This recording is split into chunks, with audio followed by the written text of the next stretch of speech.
I'm Billy Thornton. Was born in Sulphur, Oklahoma on the 29th of August, 1922. I was born overlooking what's today the Chickasaw National Recreation Area, but when I was born there in 1922, it was the Platte National Park, the smallest of the national parks. I never lived in Sulphur, but I was born there. So where'd you live? During the Depression, the only time I lived in Oklahoma was 5 years, the Depression year, from about 33 to 38.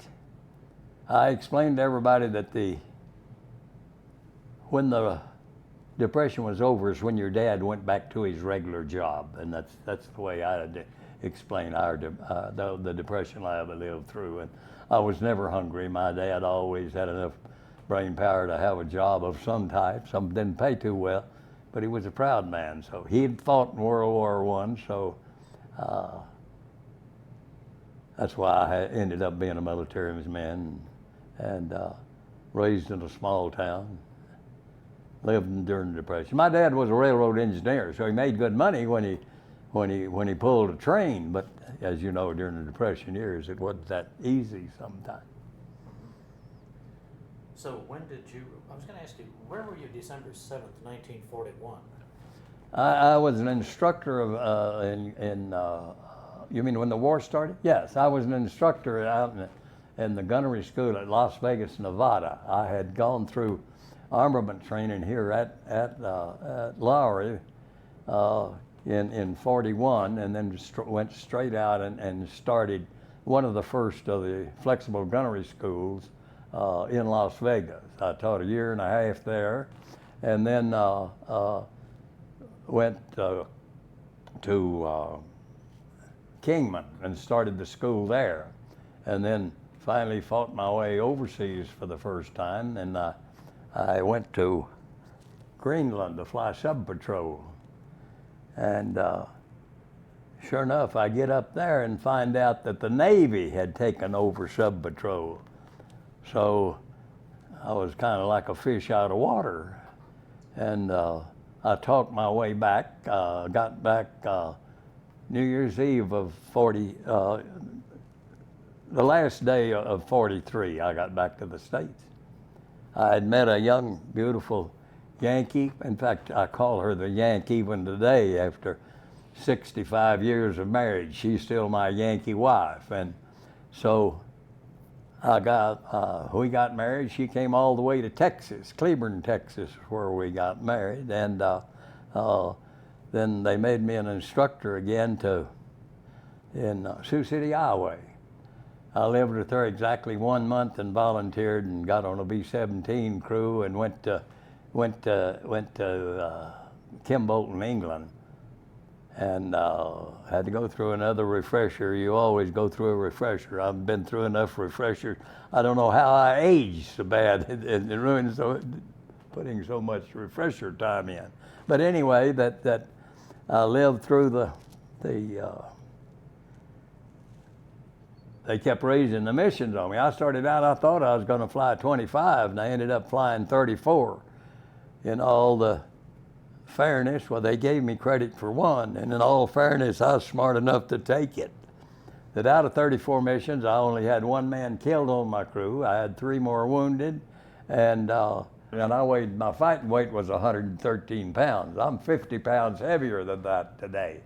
But that some people wore so much junk you couldn't really fight as a gunner, in my opinion. And I thought it's better to shoot straight than it is to feel safe, and you never could be safe in a ball turret anyway. But now when we get to armament, that's another problem. That I got a big kick out of reading about in Vietnam about our flak suits weren't too good. Well, if you'll read back just a little bit of history, flak suits weigh the same thing today, no matter, give a damn whether you're going to give it to a jarhead or a gunner or who, that flak suits weigh about 35 pounds. depending on the helmet and the additions you make it, that only trouble is if you get all this damn goofy things on, and remember they had some restrictions during the war on gunners. He could only be too tall, and of course we threw that out the window like we started out. That all the officers had to have 14 years of college and have at least one master's degree. Well, we finally figured out that that really didn't count a hell of a lot. But no, that the knights of old, their armor weighed 35 pounds. Their combat armor, their practice armor weighed more, because when they was using those big sticks with those hard ends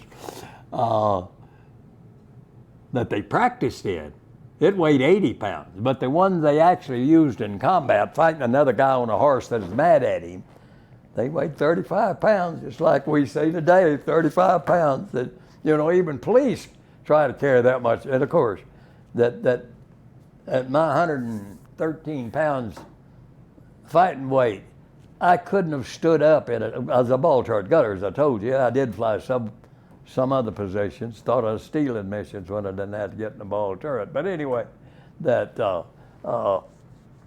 you finally get so much armor, you just can't do any fighting, and that unfortunately is the rules of war. The guy that designs your flak suit never wore one and got flaked out. Nobody. Don't care how you'd like to believe.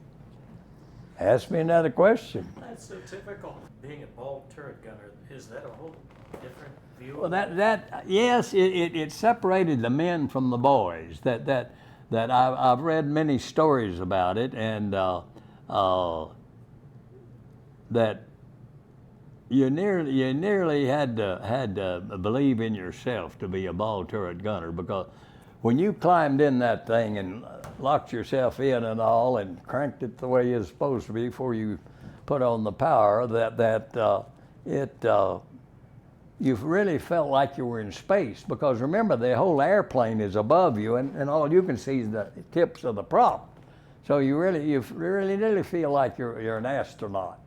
But it was used to separate the men from the boys, so to speak, because I've seen men a lot larger than I am fly ball turret. But I guess it was intestinal fortitude that made the most difference. I was told, now I did not see this, but I was told that later on, when we had the real, like B-17s as training planes, that they actually, as a so-called test, they load 10 of the student gunners into the radio compartment of a B-17 and take them up, and each one of them had to at least get in it and go down, and it separated the men from the boys pretty fast. A lot of guys turned around and climbed back in the radio compartment and said, "You're not getting me in that thing." And they washed him out. You know, the next day he was gone. But now I didn't see that, but I believe it, because you had a certain strata as I guess that's a good word, as a ball turret gunner, because it really, that when I'd hitch a ride on another crew for a mission, that I really thought I was nearly stealing the mission, not having to get in that damn ball turret, because you know that you had to approach it from a fatalist standpoint. You'd look and say, well, out of the airplanes that get back, they probably won't be over, out of 1,500 airplanes, they probably won't be over 10 ball turret gunners. So on an individual airplane, that's not bad. You can live at better odds than they was giving me at 71 against me. Yes, so yes, as you noticed, when I went around to see the guys that said they flew B-17s while they combated, I always asked were they ball turret gunners, because that, to me, that was the best. In fact, I had one of my tail gunners that came out of during this time period, that came out of Longmont. He and his dad owned the photo studio up there for years, and he was such a fine man. But before I finished my tour in England, I was already getting ready to go to the Pacific with B-29s. And he said, "Billy, that's what your trouble is.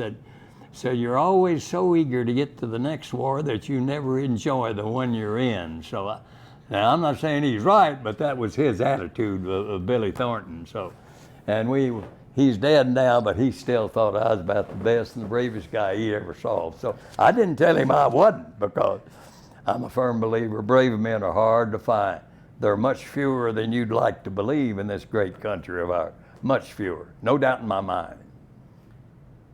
Flying in that ball turret, you were able to see what was going on underneath. You nearly felt like you was by yourself, but yes, you could sit there and you had time, but you didn't have another thing to do, though make a couple of sweeps to be sure that you can't see anybody. And no, we don't have any fighters that we know about in the neighborhood. Nobody said bandits in the area or all that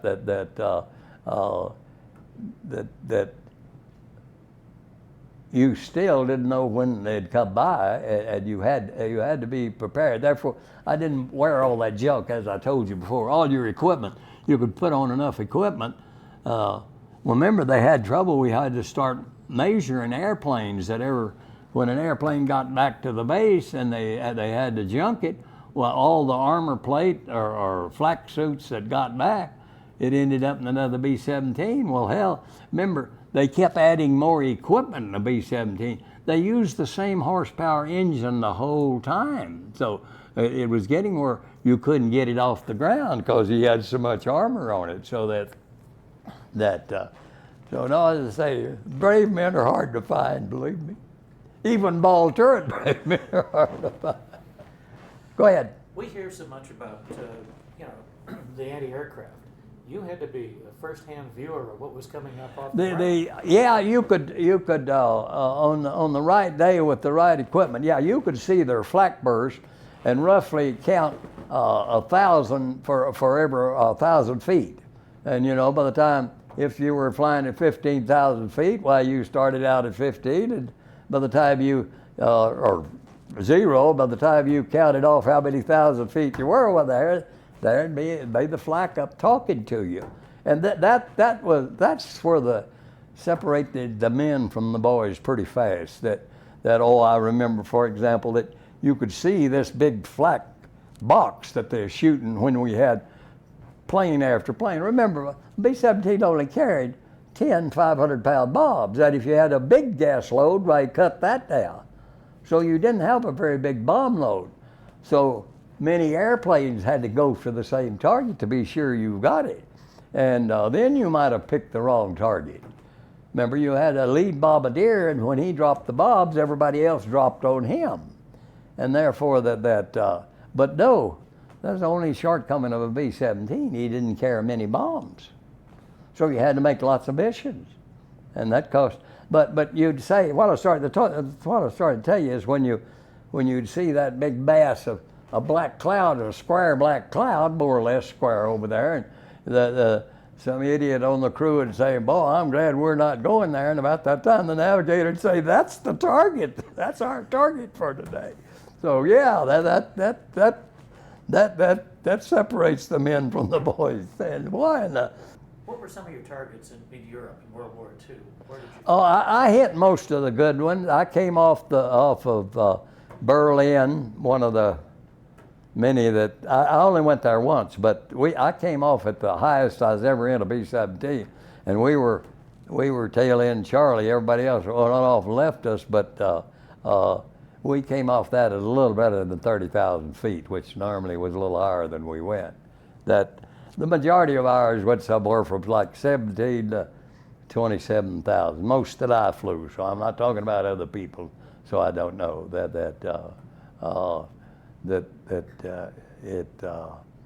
but that's where it took intestinal fortitude, just to sit there. Some of those bomb runs were pretty long, and of course after D-Day, as the Nazis retired, they took the guns with them, the anti-aircraft, and they got to where and as a matter of fact, I flew several different types of missions, but I only flew 2 missions out of 34 that I didn't get holes in my airplane, even for my own guns from from somebody else. But I only flew 2 missions with a clean plane. When I got, there wasn't a single hole in it. Of course, there's a lot of caliber 50 holes that we shot ourselves in too. I know that'll all be cut out because You got all those planes clustered together. I'm sorry. You got all those planes clustered together. They're shooting.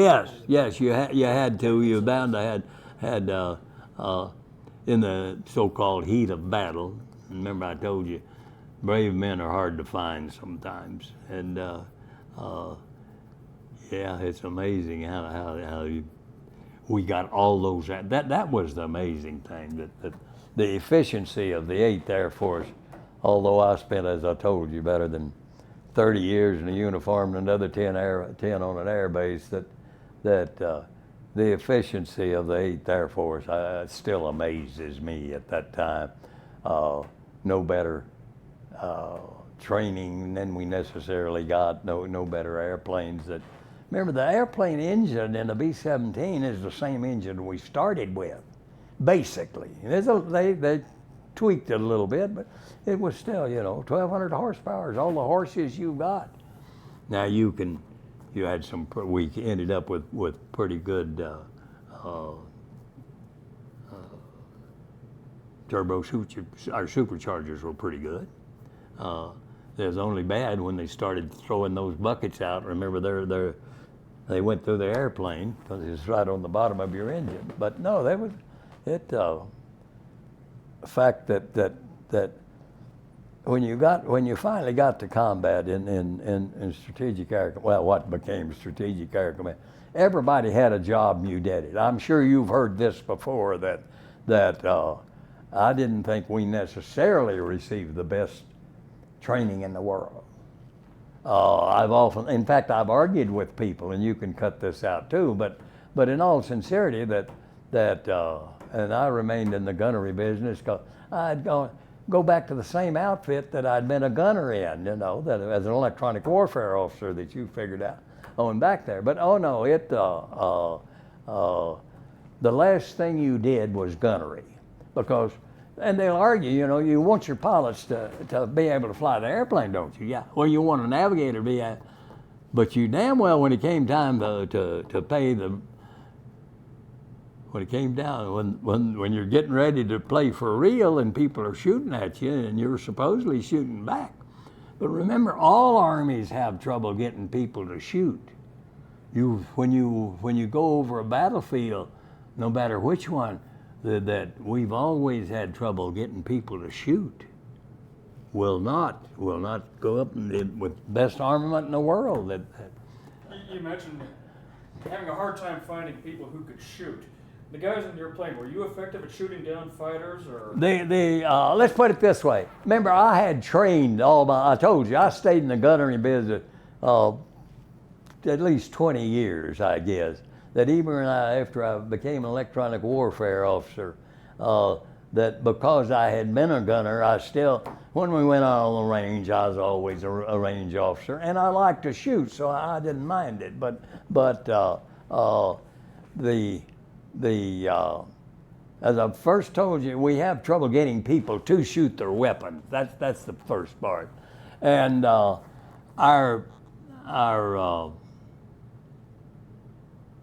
take for example, tracers.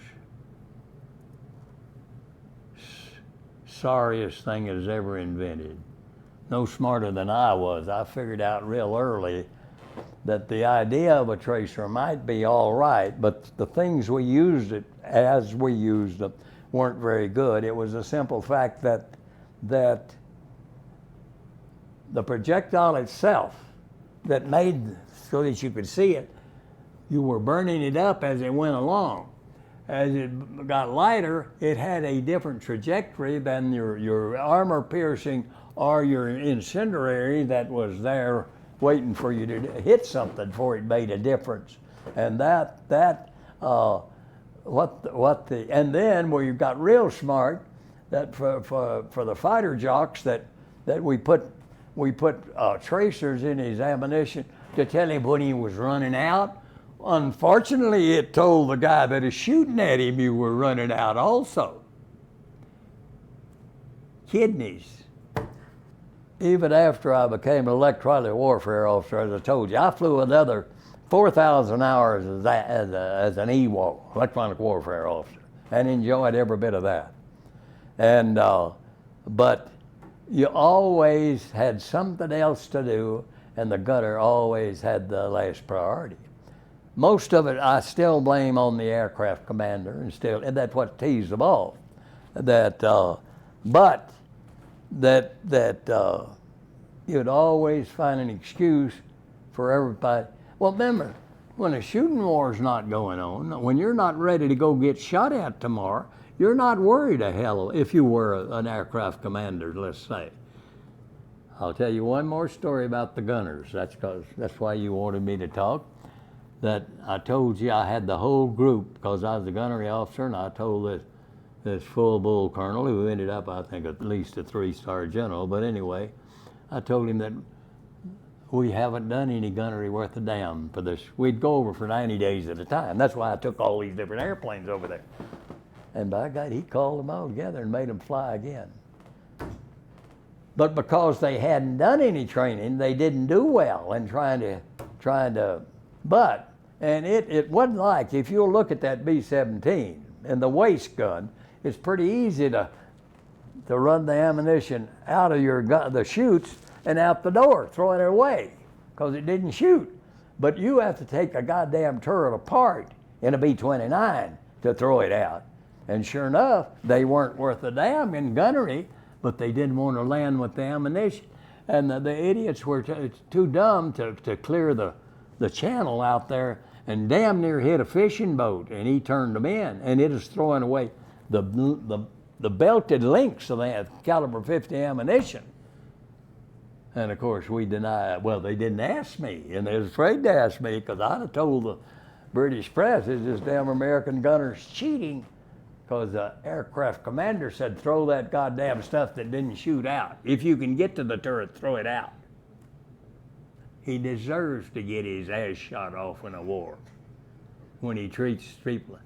Oh, they don't like it. But I'm getting ready to go to probably one of the last reunions we'll have of the supposedly the Grand Slam outfit, the guy that did it. We did it better than anybody else. And I'll probably meet some of those aircraft commanders. May get in a goddamn fight, but I'll give them a cussing. I didn't like their answers. And I wasn't going to be nasty to the rest of the people cussing aircraft commanders, but most people mean well. Most people have a certain streak of honesty. Call it any of the other big words you like. The British had a saying, we never did say much about it, but they had a lack of moral courage. Guts or no guts, it means the same thing. And people today sit around in blue sky about everybody was in favor of back World War II. That's a damn lie. You and I both know that's not true. We would like to believe it. Even I would like to believe it. But no, sir, we had some guys that'd rather not get shot at than Thornton's approach. Let's put it that way. I can't imagine what we've missed, but I have a feeling that there's a lot more stories there. That what? I can't imagine what we've missed, but I imagine you've got a ton more stories. Oh, well, no,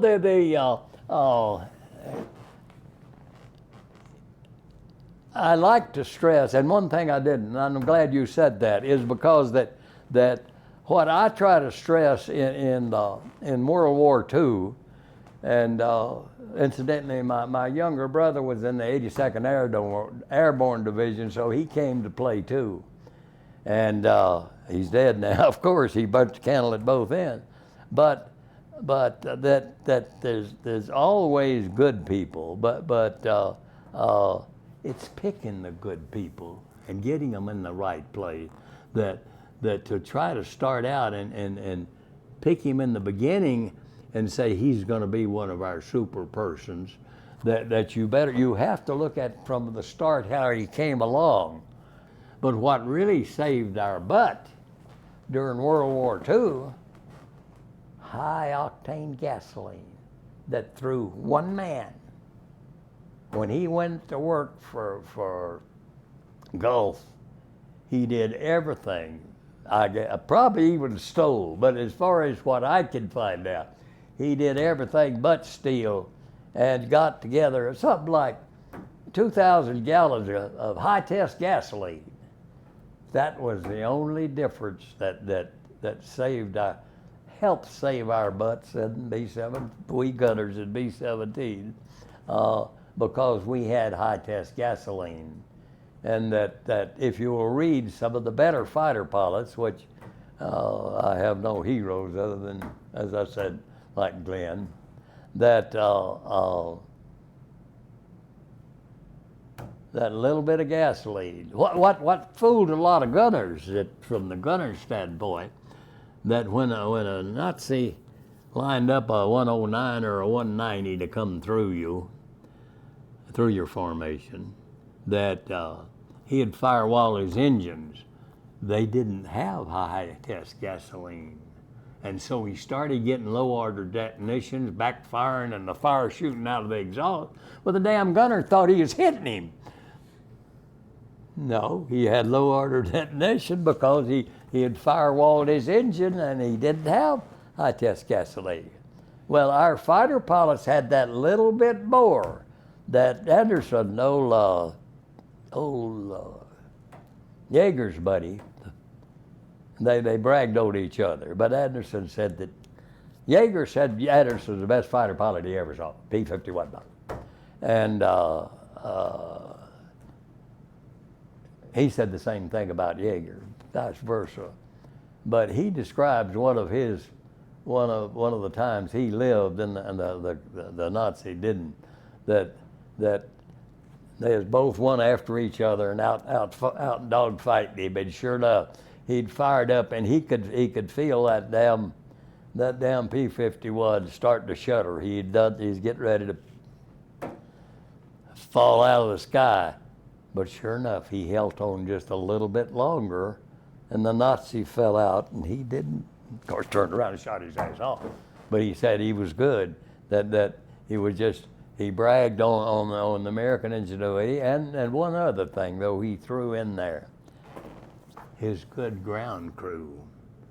He never took off without a brand new set of spark plugs. He changed his crew with only 3 men. That after every combat mission he flew, this is Anderson, out of every combat mission he flew, that crew went out and changed every goddamn spark plug in that 12-cylinder engine. 2 hours ago, we were talking to a guy in that chair who was on a ground crew changing spark plugs on P-38s and P-51s. Yep. That's a guy that is interested in. A lot of them didn't. You didn't have to. If they hit a certain, if you could max out the RPM, that's all you really wanted. But just to be safe, they changed every one of them. See, I told you I'd tell you nothing but the damn truth. I'm not interested in making heroes or tearing down heroes, but we don't have enough of them. I wish we had more. I wish we could breed everybody up to be the hero the girlfriend thinks they are. Oh yeah. But who told the girlfriend? Well, he did, of course. Hell, no doubt in my mind. You didn't think I could answer that. That's the easiest question you asked. Hell, he told her that he is the best that ever sat behind a gun sight. In fact, I had an old, as a group gunnery officer, I had the old wing. See, I went to England B-17s and B-29s and B-50s and B-52s and B-36s. I took that many airplanes to England. The hard part of flying was shortly after the war, is flying B-29s. As I told you, that every time I turned around, a damn B-29 was trying to kill me. When my wife was getting ready to have, in fact, my only daughter's here today. My wife's in a assisted living home now. We've only been married 65 years, so she put up with me all that. I also took the B-29s. Oh, I was going to tell you that war story, and I forgot it. That B-29 is trying to kill my country, but first thing, my wife, of course, young married and all that, my wife gets ready to produce our daughter, who's with us today. Wonderful little girl, and of course past 60 today. But anyway, my wife being a small woman, that they thought it was going to be a cesarean. So I got an emergency leave out of Grand Island, Nebraska. And that I got on a train to go see my wife. Remember I told you she was a damn Yankee back from Brockton, Massachusetts, the shoe city of the U.S. Anyway, and sure enough, the aircraft took off that evening and killed the whole damn crew over Elko, Nevada. Well, then I come back, and so I'm still the only guy left. I was Central Fire Control gunner and top gunner to B-29 then, and sure enough we go to Alaska for cold weather testing, because remember the B-29s had only been in the Pacific. We never took them to Europe or any place else. And sure enough, we was there. It took us 69 days having airplane trouble to go from Grand Island, Nebraska to Alaska. I could have gone faster a horseback than we did flying. Ran through snowbanks and had the crows eating the remember the B-29 had like the B-17 had fabric control surfaces so a man could fly. And but no, so we finally got there 69 days later. Everybody else damn near ready to come home on this cold weather test, and we proved some things. But for the airplane, we took off. The group took off one day to fly a mission, lost an airplane. Went out the next night to hunt it and lost the second one. Well, I say there's something easier than this. So in the meantime, I go pick me up a commission. I went to OCS and became a second lieutenant. So now it's time for me to be a gunnery officer. I wasn't even on flying status then when I volunteered. That's when I bailed out over the North Sea. So the B-29 finally caught up with me and damn near killed my butt. Killed the guy that followed me out, but it didn't kill me. So it really didn't bother me. As I told you, I waited till the first time I was back over Europe, and then I bailed out of a burning 29 over the North Sea. So a Dutch ferry boat picked me. This was September the 3rd of 48, when the Cold War warmed up with Russia, and we started sending Strategic Air Command outfits. So I was in B-29s by then. I was also commissioned by then, and I was acting as a group gunnery officer to play a mock Battle of Britain with the British jets. Remember, they had more advanced jets than we did at this time. So I wanted to give my gunners some group as a group gunnery officer acting. Wasn't on flying status. So we took off on that one, and of course, to get back, I had to swim the North Sea. A Dutch ferry boat finally picked me up after, I say 2 hours, but I'm sure it wasn't that long. It just seems like a long, long time. But I did that, and then what happened to make you get into the North Sea? we never did find it. As a matter of fact, the radio operator froze trying to go out the front entrance that is above the front wheel well, and he froze right in the middle of the door, and the pilot was stomping on his hands, and I guess the aircraft commander kicked him out. But that delay gave him enough. That runaway prop it was really on fire by then, that they ended up landing in a field in the Netherlands, where after a couple hours in the water, they took me into the little town of Flushing. They worked on our crew member for hours and hours, but was the difference probably in the temperature of the water, that I happened to land relatively close to the Scheldt River, Western Scheldt River, and I guess being in September, the soil was warmer than the North Sea, and just that few miles difference is probably why I'm here today. What kind of flotation did you have? Life raft? Life vest, the main vest. That's all. And for one time, I was wearing them. I didn't wear them flying combat. There was just too much to fly the ball turret. I bailed out over the North Sea. I know a little bit about water survival. And I can tell you, the first thing I said when I finally came up above that North Sea water was, God damn! Oh man, I felt like I'd been run over by a truck. Oh man, it hurt. It was cold, but oh, it hurt. And there's no way of bailing out over water. I finally talked to a British pilot that had fought during the Battle of Britain, and it wasn't fighting the Germans or getting shot that was worried. He got shot down 3 times and was hitting that damn English Channel or North Sea where I ended up. And he said, all you could do is, British had a big pity, nearly as big as our silver dollar. He said, after that 3rd time, he said, it's killing me hitting that damn channel. So he'd take it so he could drop when he knew he was getting close. Because you do have to have a reference point over water. You cannot judge how high you are. If you bail out over land, you realize when a tree becomes a tree, you better get ready to pow. See, you don't have that over water. So no, that's why no matter how hard they try to train you, that there's no way to train you how to bail out over water. That we've tried many ways, but you very seldom ever get an airplane where either you ditch or bail out where everybody gets out of it. That's why this old Stu here lately, man, when he ran into those seagulls, he shouldn't have been there or whatever they were. That it was a miracle to get all. Remember, he went through his airplane twice just to be sure that they were all out. Oh, it's hard. We're not amphibs. People aren't amphibious. No, we don't do well in water. I'll tell you only one more flying story about what you do or what you don't do. As an Oklahoma country boy, I'm not the dumbest cowboy you ever met. I want to tell you that to start out with. I damn near fight you to prove it. But anyway, we were flying 36s. I showed you in my hat. Got 10 engines. But if you keep flying and losing them, you can run out of engines even with 10 engines. 4 of them being jets and 6 of them being pusher props. But anyway, we were flying one of these deals. Remember, we could fly 30 hours without refueling, and did sometimes, so damn near forever.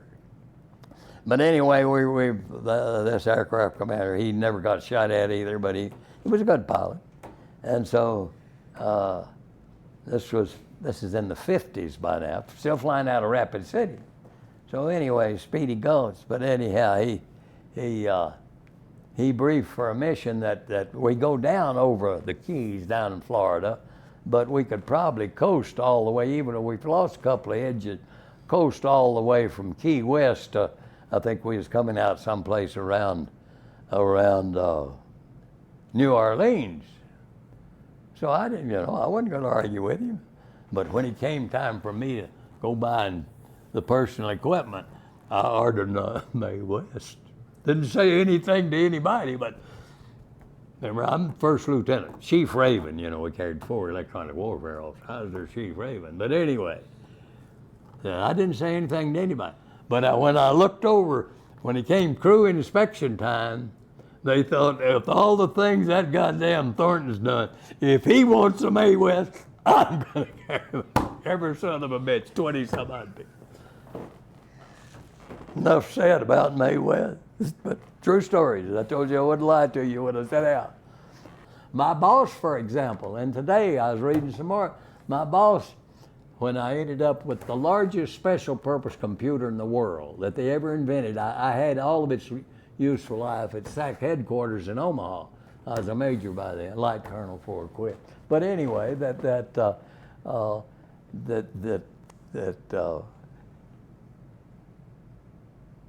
you learn as you go. If you don't, you're less than stupid. You don't have to be smart to be a survivor, but you have to take. We provided some of the best training in the world, but that don't mean we took advantage of the best. As I say, my call to fame, I was the officer in charge of the largest special purpose computer that is ever invented. They never made another one. We got smarter that we could compute what we computed instead of physically having a machine to do it. And I've said 1,000,000 times in my young life, Billy, what in the hell are you doing here? That I've often wondered. I did that even when I hit Vietnam. when I landed the night in Vietnam, and this, hell, I'm getting to be an old man. I ought to be smart enough by then. This is 1965 now, getting right close to Christmas time. And we came in and over and boy, when we got ready to land, you went straight down the land. You didn't make an approach and all that. And sure enough, it was a rainy, misty day. It was 15th of December of 45. And if you look at the Dag Air Force Base, it was pretty far north in Vietnam, and when we landed, they were having a pretty good firefight right off the end of the runway. Of course, you get there, you go straight down and land. And I had a young staff sergeant with me, I guess. Hell, I was a major by then, I guess. And I heard that sound, and first I leaned over and I said, "Sarge, that ain't thunder," because it was raining a little bit. And I could see him today. His eyes got that big when I said, "Yeah, it's anti-aircraft fire or machine gun fire or cannon fire, but it ain't thunder." And as I say, his eyes got that big, and he believed me after. But yes, go ahead. What do you think about what's happening today? Sir? What do you think about what's happening today?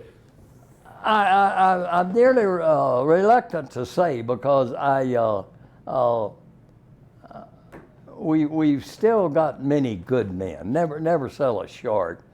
As I say, brave men, really brave men, truly brave men are hard to find.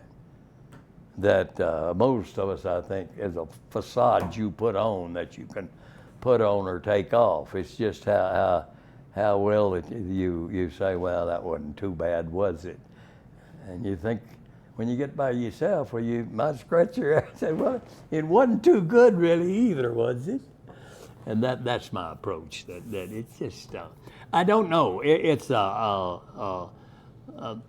got a son, and he's one of the finest boys I've grown up with him. And right now he's training for the Aurora Police Department.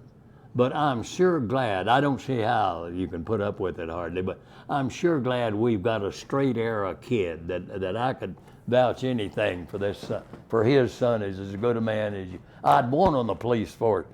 And they have another one of the worst jobs in the world, a soldier boy. So it seems like we're very fortunate to have lucked out through the year, and like the guy that landed the airplane that sucked in the birds. They had the right man at the right time. When we trained him in our Air Force Academy, he was the best flyer we had. And it doesn't, and no matter what position in airplanes you fly, you always end up with the best one you can find. But see how hard it is to find really good men. I love, and I've never met the man. I told you I knew the guy who dropped the second A-bomb was my boss when I ran the largest special purpose computer in the world. And Kermit K. Behan. But his co-pilot, remember, just died yesterday, and he had watched both atom bomb drop. He was in one of the instrumentation planes. But oh no, we've still got lots of good men. But if they're there at the right time, we can do anything, like this pilot showed.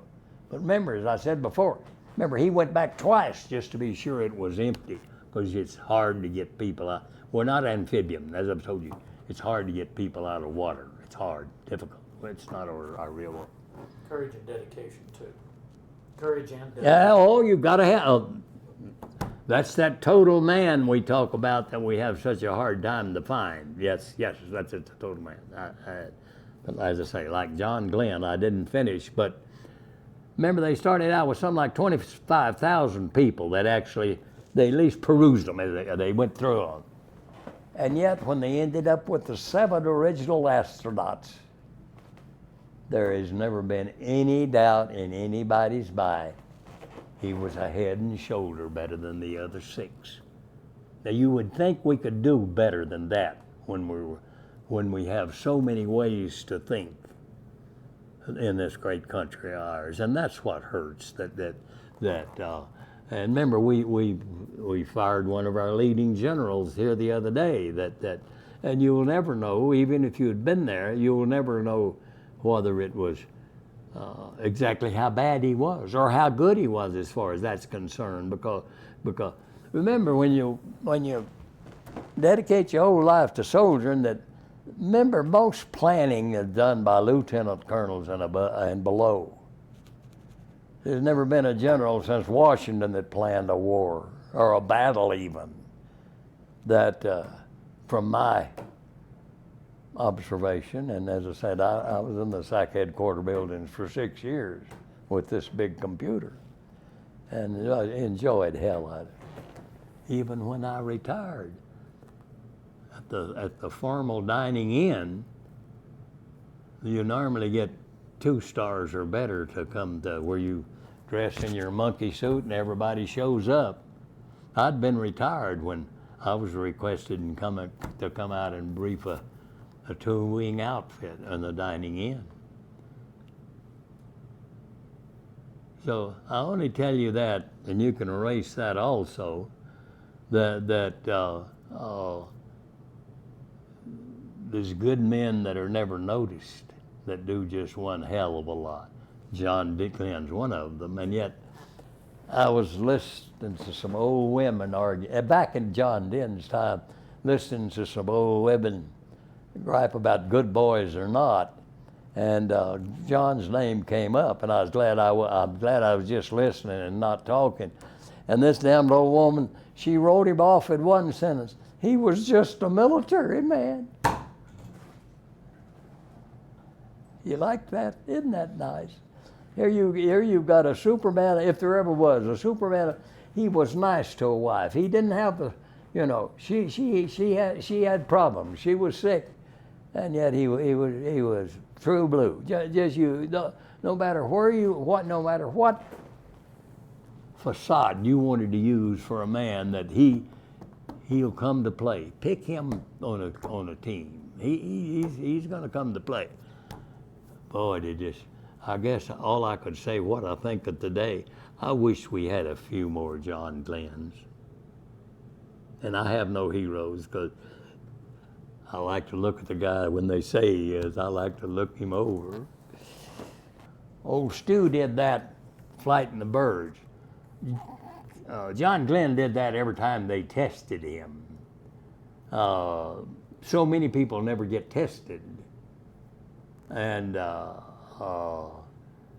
the one man makes so much difference that he happened to be able to really fly an airplane. Jimmy Doolittle, he could fly an airplane. One of the best of his time period, the very best. Nobody argued that. But you forget, he was one of the first that had a PhD in aeronautics in this country. And he was the only reserve officer that made, during World War II, out of all of them, that made 3-star general too. Nobody, of course, he had been a regular. He'd been part of the regular force. But remember, I'm just a bullet turret gunner or an electronic warfare officer. I'm not running the crew. The crew can do I'm a survivor. I've done all these things. I've tried all these things. I flew with some of the damnedest pilots in the world. I've also flew with some of the best of them. You're sorry you got me in here to talk, aren't you? Damn glad we got you in here. I've told George, and he's lived next to me for 30 years, and I don't lie. What I've told you, to the best of my knowledge, and I'm not talking about things I haven't tried. We did it my way. A guy asked me why I retired. I said, well, Billy, hell, you made regular, therefore you didn't have to get out, because I made a regular lieutenant colonel. I didn't make temporary, but I made regular, so I could have stayed in. And my answer was, I've got away with all I could get away with. Enjoyed 99% of it. As I've told you when I sat down, it's not fun to getting shot at, and any guy that says it is an idiot or lying to you, and I don't want to talk to him anyway. But I wanted to be as true as you can get the things I've seen happen.